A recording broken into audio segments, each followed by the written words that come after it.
gila banget pengen dipuji atas pencapaian yang udah dia dapat nih. Dan dia tuh merasa dia tuh penting banget orangnya. Ini orang kayaknya pede banget deh. Ini Oke, orang kok gini ya, paham-paham. entah menjilat atasan lah atau semisalkan ngekambing hitamin orang lain. Nah, nih, secara penelitian 50-75% Mm-mm. eh, NPD itu menyerangnya ke laki-laki. Gitu, Laki-laki. iya. Berarti nih 1, 2, 3 nih harus hati-hati nih. Ada, Jangan-jangan mereka suka ada NPD NPD-nya juga. nih.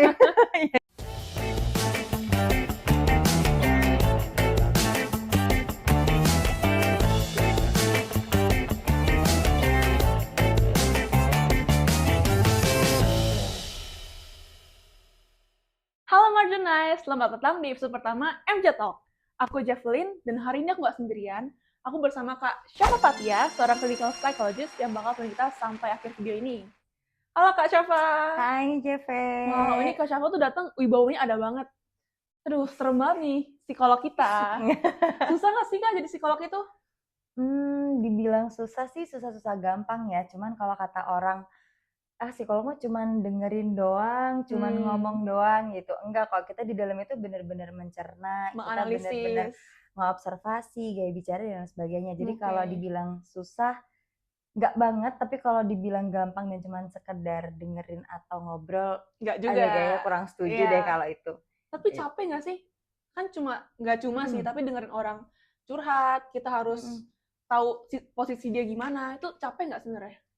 Tetap ada tenaga yang dikeluarkan ya. Bahkan Oh. mungkin kalau case-nya nih ceritanya lagi sedih banget, Mm-mm. atau apa tuh udah kita ikut sedih, energinya tuh ikut Emosional kekuras banget gitu. ya. Iya, jadi kayak ketemu 2-3 klien mungkin udah kayak Capek capek gitu. banget gitu loh. Iya, kayak rasanya udah tetap gitu Oke, sih. oke.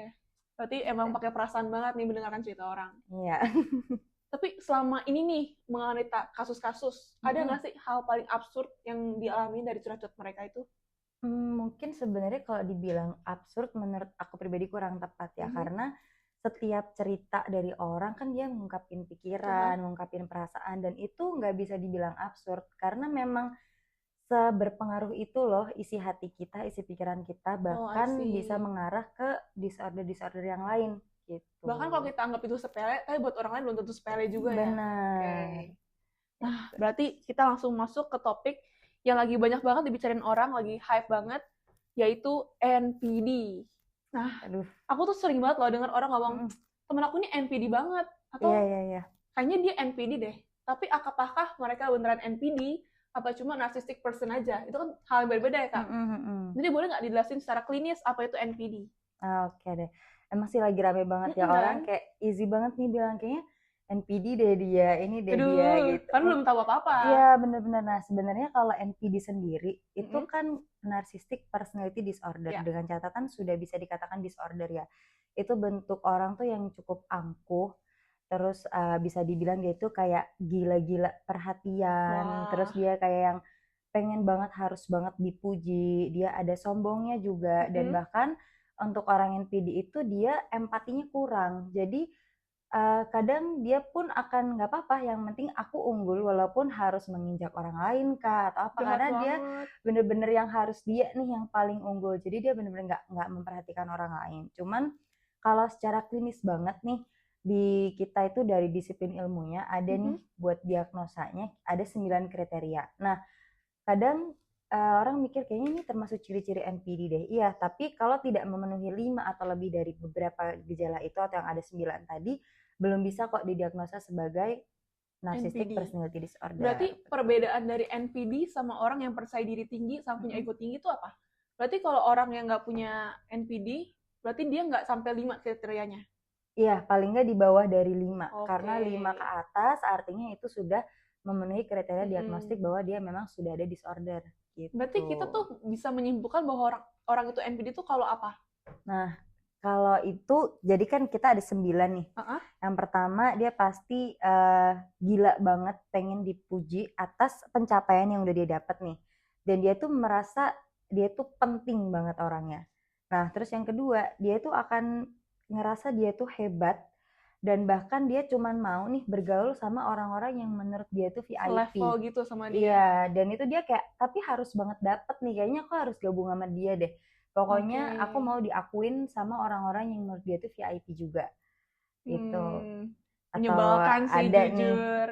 ada nggak tapi kira-kira kalau dari Jeffy sendiri nih, kalau Mm-mm. sering dengar itu kira-kira ada case nggak yang mungkin yang mau diceritain? Sebenarnya Mungkin. aku tuh belum tahu tentang NPD terlalu dalam ya. Pokoknya aku kalau dengar kata NPD aku cuma tahu orang percaya diri, orang sombong, atau orang yang kayak mau bahwa semua orang suka sama dia. Yang aku pikirin cuma itu doang. Oke, karena memang kan ada 9 ya Mm-mm. sebenarnya. Nah, kemudian juga tadi yang paling penting adalah dia pun empatinya berkurang dan dia bisa nih mengeksploitasi orang demi mencapai tujuannya dia. Oh, berarti dia bisa play victim? Bisa, Ih, bener. ngerinya. Jadi yang penting dia tetap terlihat dia tuh yang paling oke dan dia memang gak peduli itu, termasuk juga Oke. empatinya tadi berkurang gitu. Wow, berarti emang sadis banget orang NPD ini ya. Dia nggak peduli dengan perasaan Mm-mm, orang lain, dia cuma peduli sama perasaan dia sendiri. Oke, I betul. see. Tapi sebenarnya orang yang PD itu Mhm. kemampuan sosialnya biasanya tidak terganggu. Jadi kalau itu banyak ditemui di kalangan-kalangan kita nih, di Mhm. masyarakat-masyarakat umum, iya karena dia kan tidak sebuah disorder yang sampai mengganggu kehidupan sosialnya dia. Iya, paham. Tapi walaupun itu akan menyebalkan bagi orang lain dan Iya, mungkin betul tetap akan betul. berdampak sih, tapi di dianya tuh tetap biasa aja. Tapi sebenarnya orang dikatakan dengan NPD ini kan memang kan disarankan datang ke psikolog nih. Kenapa? Karena ini tuh bahaya juga. Karena dia kan tadi gila-gila perhatian, Mhm, gila-gila betul. validasi, harus banget berprestasi dan lain sebagainya. Dia ini cukup rentan loh dengan kegagalan, Oke, paham kritikan, paham. dan itu bisa bikin dia bener-bener super perfeksionis itu. Dan bahkan kalau misalkan nih ada something yang nggak sesuai dengan pengennya dia atau apa, dia bisa too much mikirnya, jadi overthinking Oh, dan iya iya. bahkan itu bisa menyebabkan mereka terpikir untuk bunuh diri. Dan orang yang berupaya bunuh diri dari orang NPD itu lebih tinggi dibandingkan disorder yang lain. Berarti orang NPD itu bisa over pede dan bisa over gak pede sebenarnya. Betul, sebenarnya over nggak pedenya itu karena Kalau dia ya gagal. kegagalannya itu Oke. benar-benar dia sensitif dengan kritikan dan kegagalan itu Terus tadi Kak sendiri. Syafa ngomong kalau misal orang NPD itu sebenarnya nggak ganggu kehidupan sosial dia, Mm-mm, tapi bakal mengganggu buat orang-orang sekitar dia. Itu mm-mm. gimana maksudnya? Apakah orang NPD itu ngapain sampai orang-orang di sekitarnya nyebelin gitu? Oh, jadi kalau dianya kan dia nggak akan terganggu nih, dia Mm-mm. tetap bisa sekolah, dia tetap bisa kuliah, dia tetap bisa kerja dengan baik dan normal biasa. Tapi biasanya ketika nanti ada teamworknya atau Aha. apa dan secara dia relasinya itu yang kadang orang mikir kayak ini orang kayaknya pede banget deh. Ini Oke, orang kok gini paham ya, paham. entah menjilat atasan lah atau semisalkan ngekambing hitamin orang lain. Nah, kayak Oh, gitu-gitu yang tadi play tuh. victim itu Iya, ya. walaupun tapi sebenarnya dia tetap bisa bersosialisasi kayak biasa tapi tetap akan berdampak bagi orang sekitarnya. Jadi sebenarnya orang NPD itu nggak tahu bahwa dia NPD. Bener, karena kan Wah, dia ngerasa dia paling bener nih, dan dia udah ngerasa dia bener. paling oke, aku Iya, sehat, aku nggak ada masalah apa-apa gitu. bener. Jadi dia nggak ngeh juga kalau misalkan Hmm, kayak ini sebuah disorder deh. Nah, kayaknya dia nggak akan nyadar oke, ke paham situ. paham. Jadi biasanya yang melapor pun itu dari pihak orang sekitar. Bahkan Jadi kalau orang NPD nggak pernah datang ke psikolog justru. jarang, kecuali memang ada kenapa? Ya, berarti kalau dari penjelasan kakak tadi, berarti orang NPD itu nggak tahu bahwa dia ada disorder itu. Iya, biasanya dia nggak ngerti. Cuman biasanya yang aware itu orang di sekitarnya. Berarti orang NPD itu sebenarnya nggak pernah datang ke psikolog. Hampir jarang. Mungkin kalau Hmm, misalkan orang sekitarnya yang udah bisa memberitahu dengan baik dan orang itu nerima, dia pasti akan datang gitu karena dia juga sudah akhirnya punya awareness. Tapi kebanyakan sih enggak. Jadi kalau untuk case yang pernah aku dapet mm-mm. juga adalah karena ini posisi suami istri ya. Jadi yang itu istrinya. Kalau memang suaminya kebetulan ada NPD Oh gitu. gitu. Dan apakah NPD ini sebenarnya ada mayoritas gak sih gender apa atau umur berapa? Oh, kalau sebenarnya dari NPD itu sendiri Mm-mm. menyerangnya, jadi disorder itu biasanya lebih bisa terdeteksi di usia dewasa awal yaitu 18 tahun ke atas. Oke, kenapa tuh? Karena emosi belum stabil atau gimana? Nah, kalau untuk usia 18 tahun ke atas itu malah di mana biasanya karakter udah mulai kebentuk. Jadi artinya dia sudah bisa dikatakan disorder karena di bawah 18 tahun itu Mm-mm. biasanya dia malah cenderung masih fluktuatif Labil. banget. Ya, dia masih labil. Jadi Mm-mm. kalau memang akhirnya sudah perilaku itu sudah mulai menetap, nah itu biasanya akhirnya bisa dikatakan ada disorder Disorder. tertentu. Nah, kalau untuk masalah gender nih, secara penelitian 50 sampai 75% Mm-mm. eh, NPD itu menyerangnya ke laki-laki. laki-laki. Gitu, iya. Berarti nih 1, 2, 3 nih harus hati-hati nih. Ada, Jangan mereka ada NPD NPD-nya juga. nih. Iya. Dan Bener-bener. kalau begitu, lalu bagaimana cara kita nih yang sebagai, misal aku adalah pasangan dari orang NPD, aku tuh harus ngapain? Aku udah cinta mati banget nih sama dia. Tapi dianya NPD, dia selalu menjelek-jelekan aku, dia merasa dia lebih dari aku gitu-gitu. Terus gimana, Kak? Nah, sebenarnya kalau masalah itu kan balik ke diri kita masing-masing ya. Kita kuat apa enggaknya nih Nggak ketika kuat. apalagi sudah memilih dia sebagai Nggak pasangan kuat. ya. Cuman paling enggak adalah nomor satu kita tetap memberitahu dia atau tetap berusaha ngasih tahu. Walaupun itu pasti akan susah Ketolak banget sih sih. sama Iya, dia. karena kita pun sebagai psikolog nih kalau kita harus memberikan intervensi untuk orang-orang yang ada disorder ini emang agak susah gitu. Tapi memang harus step by step. Mungkin ketika pasangan plusnya adalah dia lebih sering ketemu. Jadi apa yang diberitahu, dinasihati itu bisa lebih berulang. Cuman agak susahnya lagi adalah ketika dia adalah pasangan, terus dia udah ngerasa comfort, jadi dia kayak, apa sih? Jadi kayak orang ini nggak terlalu memperhatikan atau memperdulikan nasihat-nasihat dia. Iya, pasti Karena sih. kebanyakan kan gitu ya, kadang kita tuh punya figur otoritas, dan itu kebanyakan bisa jadi belum tentu orang yang memang terlalu deket sama kita, karena kita ngerasanya ini orang bisa dinego. Iya, paham. Gitu. Jadi biasanya yang bisa lebih memberitahu kenapa akhirnya dilarikan ke orang profesional, karena dari segi title mungkin mereka juga akan Lebih iya ya, jadi respect lebih juga lah ya, ya. mereka akan lebih menghargai, mereka akan lebih Terus mengerti kalau tadi gitu. ngomong kalau NPD itu muncul di awal Dewasa awal iya, usianya. umur 18. Jadi apakah sebenarnya NPD ini bawaan dari lahir? Apa dia ada faktor lingkungan yang mempengaruhi dia sampai bisa jadi NPD? Nah, sebenarnya personality disorder ya, apapun itu ada juga yang berkaitan dengan genetik. Tapi nih kalau misalkan nih kayak tadi orang tuanya, bapaknya nih udah didiagnos NPD, anaknya bisa turun nggak gitu. Nah, yang diturunkan adalah kerentanan. Jadi dia akan cukup rentan anaknya. Nah, nantinya akan berkembang sebagai personality disorder atau tidak, itu balik ke lingkungan dan akan berkembang sebagai NPD kah atau bipolar kah atau apa, itu balik ke bagaimana pola yang dia terima selama sepanjang hidup dia nantinya. Oke, gitu. paham. Dan kalau NPD ini ya, kita sering dengar statement kalau orang jahat adalah orang baik tersakiti. Nah, jadi apakah NPD ini awalnya adalah orang yang baik, tapi dia selalu dikucilkan, dia selalu direndahkan juga sama orang lain.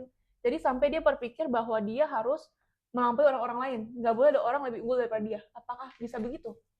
Itu bisa jadi salah satu. Jadi kadang kan kalau kita lihat satu kondisi ini kan harus dilihat lagi lebih dalam ya. Karena bahkan orang yang ternyata misalkan galak atau bahkan punya disorder tertentu, ini pasti punya masa lalu yang macem-macem nih, dan bahkan mungkin bisa dibilang jadi peristiwa traumatis buat mereka atau apa. Nah, termasuk NPD juga bisa jadi nih dia sebelumnya memang sebagai orang yang nggak banyak divalidasi oleh keluarganya atau lingkungan sekitar, atau pernah dikucilkan atau apa, atau bahkan juga bisa terjadi karena terlalu banyak dimanja dan dinomorsatukan dari waktu kecil. Jadi setelah dewasa dia kayak nggak bisa, semua orang nih harus nurut nih sama aku ya, aku yang paling harus diturutin deh, itu juga Berarti bisa. faktornya ada dua, yaitu satu karena dia awalnya selalu direndahkan dan dikucilkan, yang kedua karena dari kecil dia selalu dianak emaskan sama orang tuanya, selalu dipuji-puji sampai keterusan sampai besar gitu. Iya, betul. Aduh. Lalu cara mengobatinya gimana, Kak? Kalau sampai di tahap itu, misal udah sampai NPD final boss lah gitu, itu gimana tuh caranya? Biasanya kalau dari intervensi dari psikolog sih kita bisa pakai beberapa ya. Contohnya salah satu itu CBT atau Cognitive Behavioral Therapy. Nah, itu cara kerjanya bagaimana? Nggak pakai alat-alat gitu ya, walaupun kita bahasanya kayak Cognitive Behavioral Therapy gitu, nggak pakai yang alat-alat shut up itu, enggak sih, nggak listrik gitu, enggak juga. Jadi tetap gimana polanya nih kita mengenain proses konseling itu yang tadi aku bilang nggak bisa dibilang susah atau nggak bisa dibilang gampang, karena di dalamnya kita pakai ini kok treatment itu gimana caranya, dan itu basicnya adalah tetap konseling. Berarti masih kayak ngobrol biasa aja. Iya, tapi ternyata kita ada ngasih apa di dalamnya, terus cara ngobrol kita pakai psikoanalisa lah atau apa. Nah, itu yang ya mungkin itu kalau dijabarin panjang kali ya, kuliah kayaknya kita satu SKS nih. S1 nih kalau diceritain kita. Iya. Berarti cuma sampai CBT aja cara pengobatannya? Ada beberapa sih, salah satunya CBT, brainstorming juga bisa, sama ada beberapa lah yang lainnya. Oke. Mungkin sampai sini dulu aja pembahasan kita. Untuk lebih lanjutnya kita sampaikan ke episode selanjutnya. Tapi sebelum itu, Kak, kalau kamera ini adalah mata seorang remaja yang sedang Mm-mm. terpuruk dari sisi kesehatan mental. Kakak mau ngomong apa? Nah, buat teman-teman nih yang lagi dengerin podcast ini, kalian harus ingat ya. Jadi kalau kalian merasa hari ini tuh berat, itu bukan berarti kalian lemah. Dan kalian bingung, itu bukan berarti kalian lemah. Dan kalaupun kalian gagal, itu tuh nggak apa-apa. Dan ketika kalian butuh bantuan, itu juga sesuatu yang wajar dan bukan berarti kalian seseorang yang emang gagal. Jadi kalian bisa berdiri sampai dengan hari ini, itu adalah sesuatu yang bagus dan itu sebuah keberanian. Yeay. Dari JFM mungkin sudut pandang sebagai Seorang remaja, anak ya. anak juga nih. Mungkin kalau tadi Kak Syafa menyampaikan ke remaja-remaja, aku mau ngomong kepada orang tua. Untuk orang tua yang denger ini, kadang-kadang anak tuh yang diperlukan bukan nasihat yang panjang atau solusi yang praktis, tapi kita tuh sebagai anak perlu tempat yang aman untuk kita cerita tanpa harus dijudge atau kita dihakimi. Gitu aja sih kalau aku. Aduh, deep banget ya, tapi itu benar banget sih. Iya kan? Benar-benar kadang cuma butuh didengar sih, bukan dihakimi. Setuju. Betul. Nah, karena kita sampai akhir, kita tutup aja gimana? Boleh. Kita ngomong, see you marginalized. Aku tuh 1, 2, 3 ya. Ada gerakannya nggak nih? Gini. Oh gini. Harus bergerak gitu ya. Oh iya ya. Ayo kita 1, 2, 3. See you marginalized. Bye bye.